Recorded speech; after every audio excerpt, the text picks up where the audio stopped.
जिरोताम सानम Koge दोड़हाते are मिधाव सगुंदाराम नेलेगे बुन तेहे냐 बढ़ती खबर को तेहेन दिसोमरेन प्रधानमंत्री नरेंद्र मोदी जानाम महाकाना और उना लासाड़ेते प्रधानमंत्री नरेंद्र मोदी इरल गोटांग चेट्रा मध्य प्रदेश रेना कुनो नेशनल पार्क रे आड़ाकेत कुआय और नुकु चेट्रा को तो अगु हुइलेन ताहेना नामीबिया खन और नुकु चेट्रा मुद्रे मोड़े गोटांग ताहेकाना को फीमेल चेट्रा मेंदो तिरला चेट्रा और पेया दो को ताहेकाना मेल चेट्रा बड़ाईतेना कथा काना नुकु प्रजाति रेन चेट्रा को भारत खन को विलुप्त चाबा काना और ओना खातिर तेगे नामीबिया खन अगु हुया काना नुकु विलुप्त प्राय चेट्रा को दो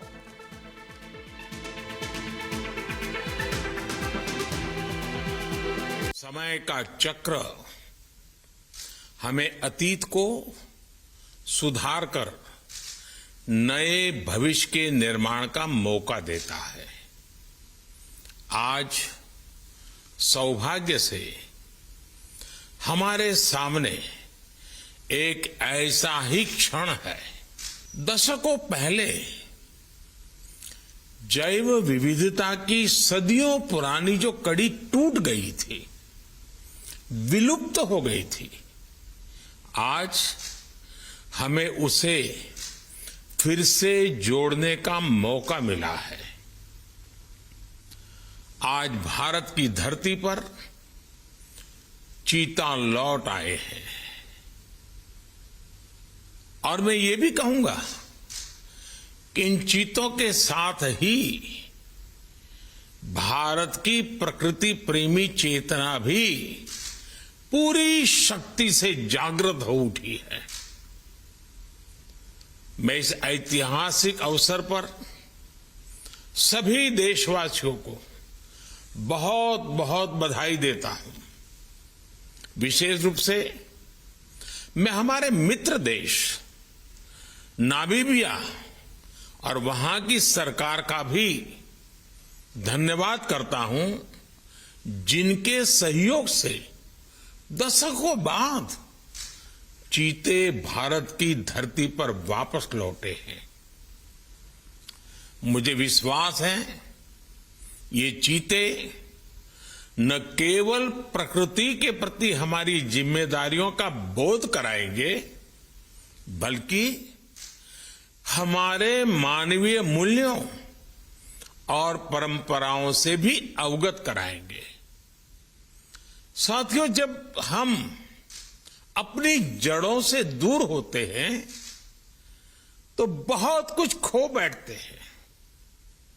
इसलिए ही आजादी के इस अमृत काल में हमने अपनी विरासत पर गर्व और गुलामी की मानसिकता से मुक्ति जैसे पंच प्राणों के महत्व को दोहराया है।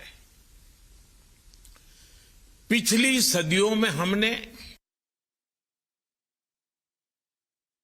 जब प्रकृति के दोहन को शक्ति प्रदर्शन और आधुनिकता का प्रतीक मान लिया गया था,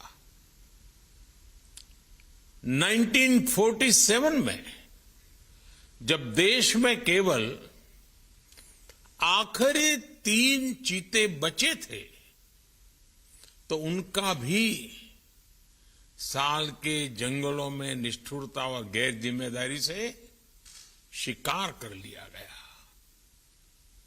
ये दुर्भाग्य रहा कि हमने 1952 में चीतों को देश से विलुप्त तो घोषित कर दिया, लेकिन उनके पुनर्वास के लिए दशकों तक कोई सार्थक प्रयास नहीं हुआ। आज आजादी के अमृत काल में अब देश नई ऊर्जा के साथ चीतों के पुनर्वास के लिए जुट गया है। अमृत में तो वो सामर्थ्य होता है जो मृत को भी पुनर्जीवित कर देता है। मुझे खुशी है कि आजादी के अमृत काल में कर्तव्य और विश्वास का ये अमृत हमारी विरासत को, हमारी धरोहरों को और अब चीतों को भी भारत की धरती पर पुनर्जीवित कर रहा है। इसके पीछे हमारी वर्षों की मेहनत है। एक ऐसा कार्य राजनीतिक दृष्टि से जिसे कोई महत्व नहीं देता, उसके पीछे भी हमने भरपूर ऊर्जा लगाई। इसके पीछे एक विस्तृत चीता एक्शन प्लान तैयार किया गया। हमारे वैज्ञानिकों ने लंबी रिसर्च की, साउथ अफ्रीकन और नामीबियाई एक्सपर्ट के साथ मिलकर काम किया। हमारी टीम्स वहां गई, वहां के एक्सपर्ट भी भारत आए। पूरे देश में चीतों के लिए सबसे उपयुक्त क्षेत्र के लिए वैज्ञानिक सर्वे किए गए और तब कूनो नेशनल पार्क को इस शुभ शुरुआत के लिए